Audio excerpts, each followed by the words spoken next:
خیریت؟ کہا پہلی بات بعد میں پوچھنا، پہلے میں مجھے نبی کی خدمت میں لے جا اور کلمہ پڑھنا، کلمہ پڑھا کر مجھے مسلمان کر دو۔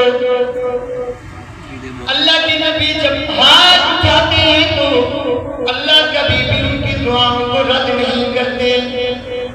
ہاتھ اٹھانے کی دیر تھی، سبحان اللہ، ہاتھ اٹھانے کی دیر تھی اور اللہ نے ان کو اسلام کی دولت سے مالا مال کر دیا۔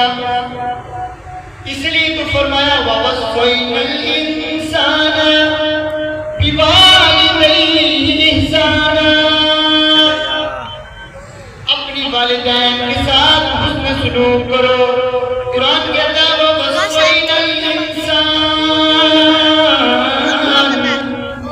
ہم نے تم کو وصیت کر دی، ایک دن کے لیے نہیں، بچپن کے اندر کی نہیں، بلکہ قیامت تک اپنے والدین کے ساتھ حسن سلوک کرو۔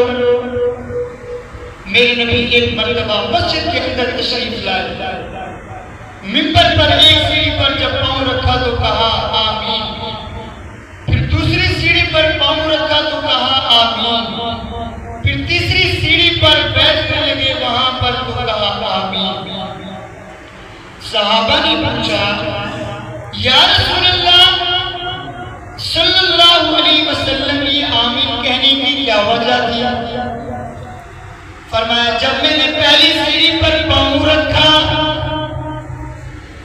تو جبرائیل علیہ السلام نے کہا ہلاک ہو جائے وہ شخص جس نے اپنی زندگی میں رمضان شریف کو پایا اور اپنے گناہوں کی معافی نہ کرا سکا، وہ برباد ہو جائے۔ اللہ کے نبی نے کہا آمین۔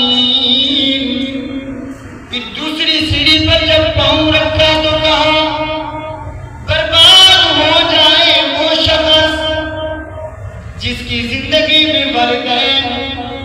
والدین کو بڑھاپے کے اندر پایا اور ان کی خدمت کر کے جنت نہ کما سکا، وہ بھی برباد ہو جائے۔ کہا آمین۔ تیسری سیڑھی پر جب آمین کہا، جبرائیل علیہ السلام نے کہا محمد کا نام آئے اور جو درودی پاک بنا پڑے وہ بھی برباد ہو جائے۔ آج بھائی اور دوستوں بزرگوں، میں یہاں ایک بات کہنا چاہتا ہوں آپ لوگوں کی اجازت کے ساتھ۔ ہم اپنے انگوٹھوں کو چوم کر آنکھوں پہ لگاتے ہیں، یہ بھی محبت ہے، لیکن جو دکھ کی بات ہے، نبی نے جس بات پر آمین کہی کہ میرا نام آئے اور جو شخص صلی اللہ علیہ وسلم نہ پڑھے وہ بھی ہلاک اور برباد ہو جائے۔ بھائی ہم یہ محبت کرتے ہیں سبحان اللہ، لیکن جس پر ہماری بربادی ہو رہی ہے اس کو ہم نہیں کرتے۔ بھائی محبت ہے وہ بھی عمل کرو، لیکن جس پر ہم برباد ہو رہے ہیں وہ تو سب سے اولا ہے نا۔ صلی اللہ علیہ وسلم نہیں کہتے تو ہماری تو بربادی ہے۔ اگر یہ محبت کو چھوڑتی ہے تو بربادی تو نہیں ہے نا، بربادی تو نہیں ہے، لیکن اس محبت پہ محمد کا نام آئے اور درود پاک نہ پڑھے اس پر تو بربادی ہے، ہلاکت ہے۔ تو اگر دونوں محبتوں کو ساتھ لے کر چلے گئے تو سبحان اللہ۔